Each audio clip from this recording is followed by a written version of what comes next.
탈북 방송인으로 활약하다가 북한으로 넘어가서 우리 남한 사회를 공개 비난했던 임지연 씨. 본명은 전혜성입니다. 자진 입북이냐 납북이냐 아니면 간첩이냐 이런 논란이 난무했죠. 저희도 북한 문제 전문가하고 인터뷰를 한 적이 있었습니다. 그런데 그분 역시 정확하게 뭐다 단정을 하지는 못했죠. 그런데 저희 뉴스쇼에서 임지연 씨의 마지막 행적을 단독으로 파악했습니다.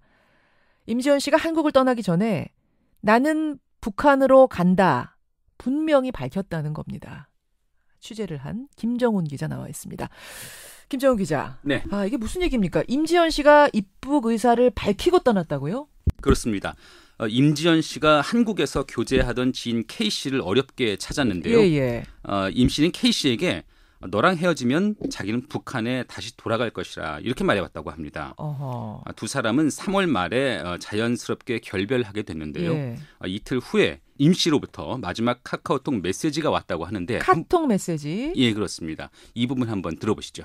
저랑 딱 헤어지고 나서 이틀 뒤에 사진이랑 카톡이 오더라고요. 머리를 남자처럼 짧게 자른 모습으로 단돈 8,000원 가지고 내 인생을 바꿨다. 나는 이제 다시 북한으로 돌아갈 거다. 제가 좀 말렸거든요. 그랬더니 이제 잘 지내라 이렇게 딱 한마디 하고 탈퇴해버렸더라고요. 카톡이랑 다. 나는 다시 북한으로 갈 거다 하고 그 북한 매체에 나온 짧은 머리. 네. 그 머리를 한 사진을 보여주면서 잘 지내라. 그러니까 지금 카톡으로 얘기를 했다는 거네요. 말로만 들은 게 아니라. 그렇습니다. 그러니까 한국에서 이미 머리를 자르고 그다음에 북한으로 넘어갔다는 얘기인데요.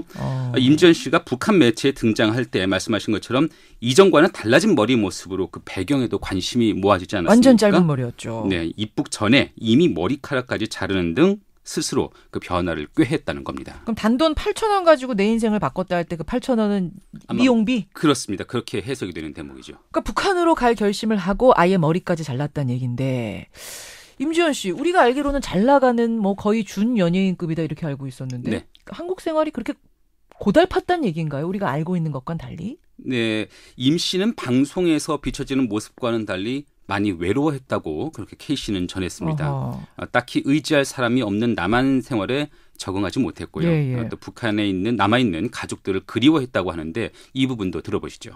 남한을 떠나겠다 이런 식으로 얘기를 했던 것 같아요. 외로움이 엄청 컸죠. 혼자 가는 것도 싫어했고 어머니 보러 갈 거다 너랑 헤어지면은.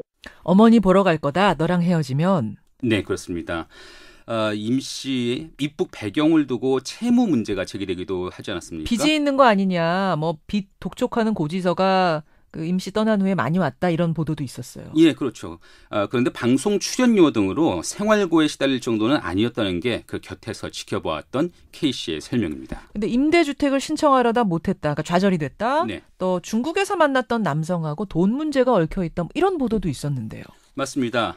임 씨는 탈북 과정에서 위장 결혼한 중국인 남성이 자신의 돈을 떼어갔다고 말했다. 이렇게 전해지는데요. 예. 이 때문에 K 씨와 교제하던 올해 초에도 몇 차례 중국을 다녀왔다고 합니다. 그 중국인 남성하고 돈 문제 풀려고? 그렇습니다. 직접 중국을 찾았다는 거죠. 어허. 또 임대주택을 신청하려고 K 씨와도 상의했지만 결국 뜻을 이루지 못했고요. 예. 결국 외로운 남한 생활 속에서 이런 경제적 문제까지 겹치자 입북이라는 카드를 결심한 것이 아니냐 이런 분석이 나옵니다. 지금 사귀던 K 씨의 증언 말고 주변 정황을 살펴봐도 그렇던가요?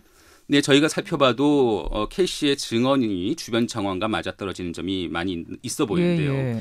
임 씨는 서울 강남의 한 고시원에서 생활해 왔는데 떠나면서 귀중품하고 옷을 모두 챙겨간 것으로 보입니다.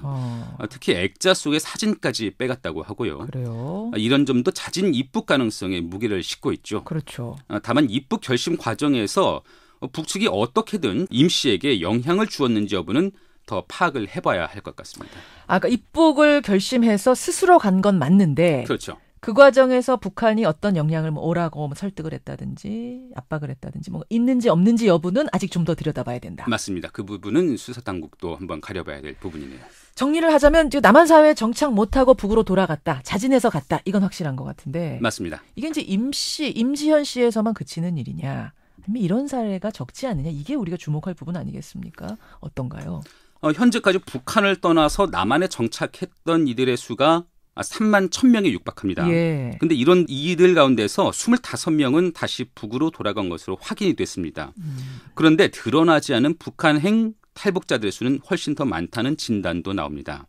이분 역시 탈북민 출신인데 세계 북한연구센터 안찬일 소장의 설명을 들어보시죠. 예. 실제로 북한으로 다시 돌아간 탈북자는 수백 명에 달할 수 있고 25명이라는 것은 북한에 돌아가서 우리 민족끼리 채널에 등장한 탈북자 수가 25명이고 또 그 25명 중에서 5명이 대한민국으로 재탈북해 왔습니다.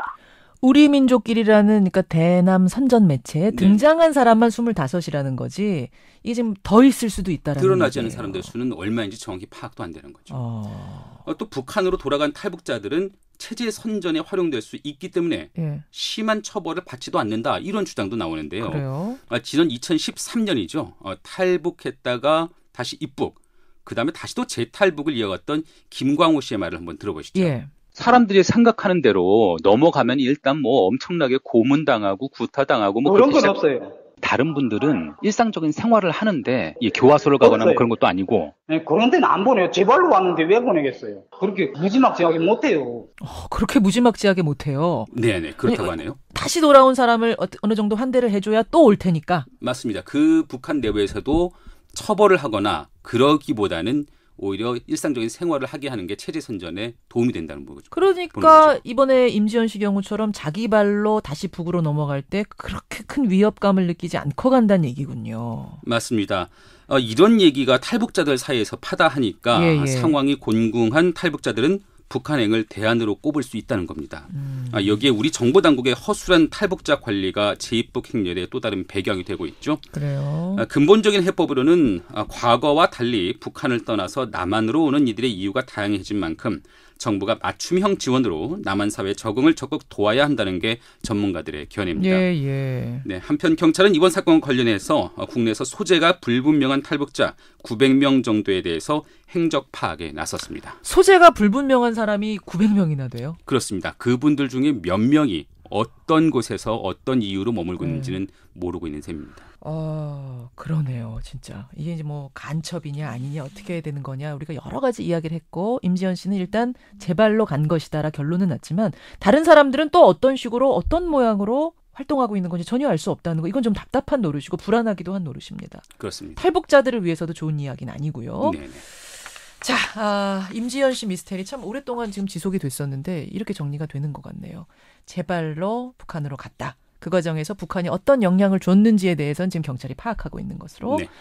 김정훈 기자의 단독 취재였습니다. 김정훈 기자 수고하셨습니다. 네.